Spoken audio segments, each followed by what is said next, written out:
Thank you very, very much, and welcome back, Bethel, and goodbye, I understand. Maybe not, okay.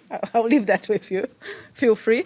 But I have to say dobre utra to 6 students from Moscow. They come from the Moscow State Institute of International Relations, and actually they taught me the name, and of course I can't pronounce the name, so I'll have to rehearse again when we finish this briefing. Welcome, welcome.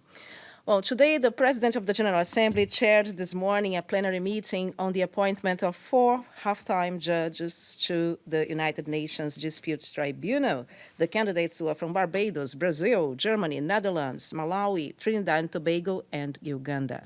Member states elected 4 part-time judges: Margaret Tibulya from Uganda, Rachel Sikwese from Malawi, Eleanor Donaldson-Honeywell from Trinidad and Tobago, and Frances Belle from Barbados. They have all been elected for a mandate of 7 years, and more information on our website. And this afternoon, member states will meet at the 2019 Annual Global Multi-Stakeholder Seeds Partnerships Dialogue. The event will start at 3 p.m., so the ones who are interested in covering it, it's in conference room number 1. Under the theme, Fostering Effective Partnerships for Addressing Gaps and Priority Areas of the SAMOA Pathway. The annual Global Multi-Stakeholder Dialogue is a key element of the SEEDS Partnerships Framework, which was established by the GA to monitor progress of partnerships for the sustainable development of small island developing states. This year, member states and other participants will have also the opportunity to discuss how to foster existing and future partnership agreements. The meeting also will serve to inform the upcoming General Assembly high-level review of the SAMOA Pathway, which will take place here in New York on 27th September.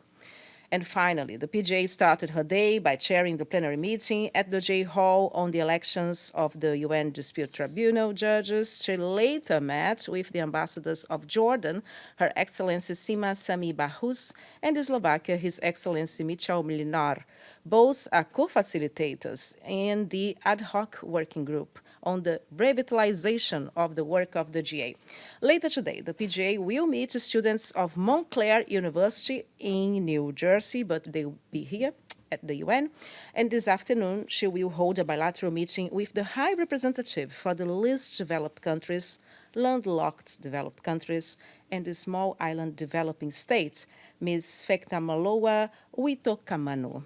And this is all from us. Do you have any questions? Errol, how are you? Good to see you. Good to see you as well. Monica, a question. As you know BBC very well, I assume. So BBC came with a report today with a press conference from London with special representative, special envoy on extrajudicial killing, Mrs. Agnes Calamard, saying that waiting, silence is not the option, directing criticism, though, to the United States, but also before called the United Nations to break that circle of silence somehow and waiting. So what is the position of or let me put like this way, whether the President of General Assembly also thinks that silence is not an option on the Khashoggi case? The President hasn't been silenced, or silent actually. She hasn't silenced on this matter, and she was actually one of the first people in this House to speak about it. She has defended, she has said from the very beginning that an investigation must take place, and she hasn't changed her opinion. So it is a matter that needs to be investigated. She read, of course, what Ms. Calamard wrote. The PGA has also defended very consistently the importance of journalists not being harassed. We're not even talking about killing, which there is as you know very well, all of you, a resolution from the General Assembly talking about killing of journalists and the matter of impunity.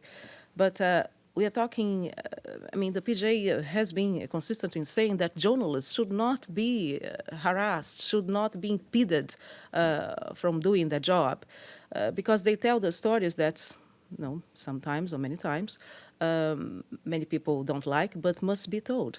And she has been very clear on this. You will remember, Errol, that during the World Press Freedom Day, she made a very compelling speech, and she said, if there is any problem about a story that is written and you don't like it, let's talk about it and fix it, but not shoot the messenger. Just short follow-up. Sure. So talking to the President of General Assembly yourself, when you exchanged the views and briefed on many issues, if you can share, no, it's difficult, but if you can share with that, what is her personal or her thoughts on whether the UN is handling properly the case of Jamal Khashoggi? Look, it's not up to the PGA. No, it's actually straightforward. This is a matter, as we know, which has been explained here before very eloquently by my colleagues, Stéphane Dujarric and also Farhan Haq, spokespeople for the Secretary General.